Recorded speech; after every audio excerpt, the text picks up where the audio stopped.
Yeah, we're campfire too.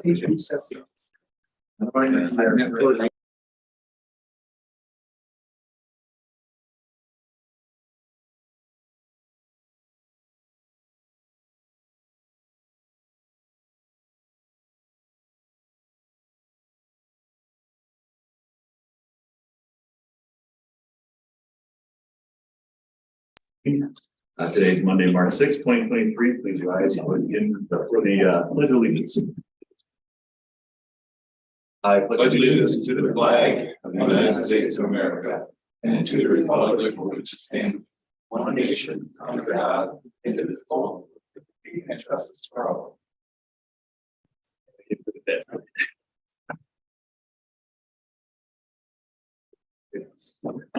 Please call the roll. Here. Moose.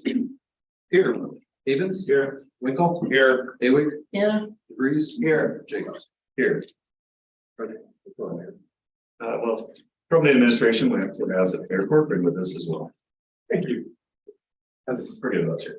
I know, as an ex officio member, Okay. Do call. Mayor. Here. Still. All right. Now that we know who's here. Tonight, under new business, we will be discussing the city council bylaws. You will all probably recall we had a meeting regarding just a month ago on February 6th regarding our bylaws, and have made some additional changes since then. Everybody could have a copy of the most recently proposed version of the bylaws in front of you. I will just kind of go through each one of the changes that have taken place since we last met. I know Fiji, our assistant clerk of council, had also sent out an email sort of summarizing that as well.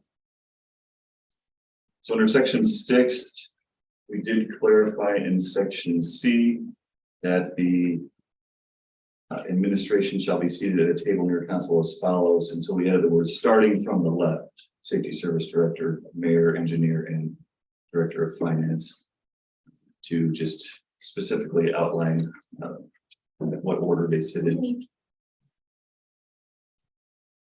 Under section 7, let's see, number 2. Well, first of all, we changed section D, the title, to say votes required for passage of ordinances, formal resolutions, and motions. And then under number 2, we stated now that where a vote of 2/3 of all 7 members of council is required by law, a minimum of 5 affirmative votes are necessary.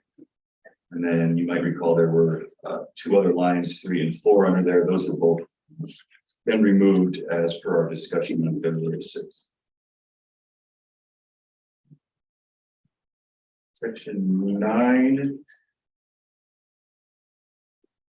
We changed number 16 there.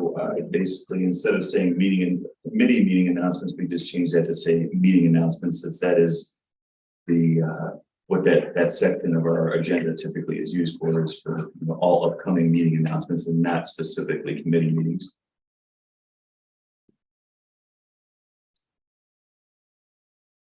Section 13 is entitled Council Committee Reports.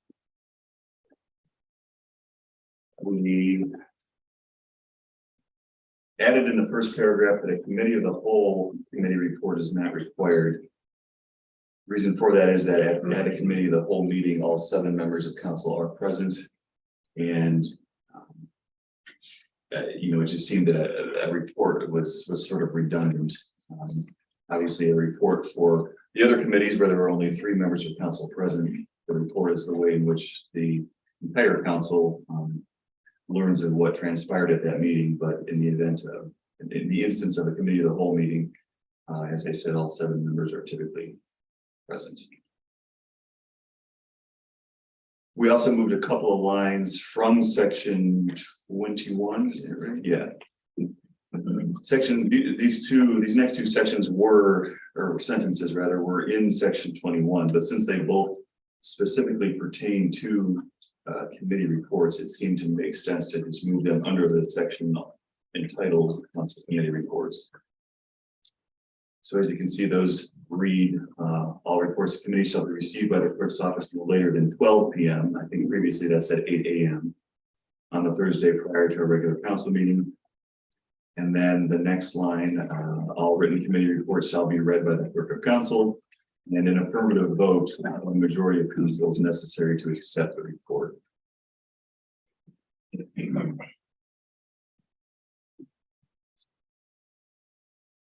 For section 17, sponsoring legislation. We added the word only to the second paragraph, if you will. Legislation may only be introduced by any member of council or by the mayor.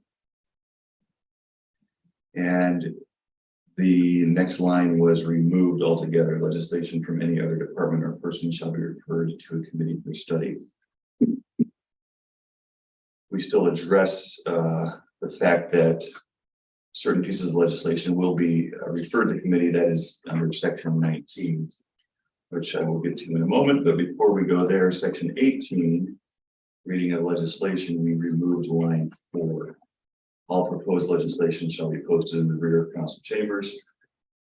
Obviously, with this electronic day and age that we are in, we removed the bulletin board in the lobby, and so kind of similarly, we removed the requirement that legislation be posted in council chambers. But it is still available electronically on the city's website and in the clerk's office as well. So section 19, then we added all matters presented to council may be referred to an appropriate committee by the council president.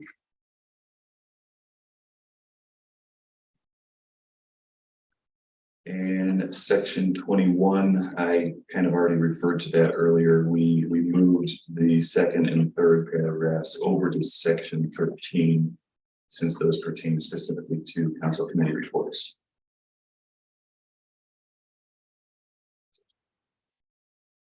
I believe that is everything that has changed based on the comments received on February 6th. Are there any comments or questions from members of council at this time?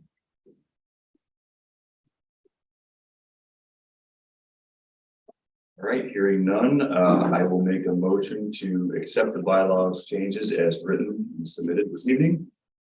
Second. Motion was made by Jacobson, seconded by Winkle to accept the changes to council bylaws. Clerk, please call the roll.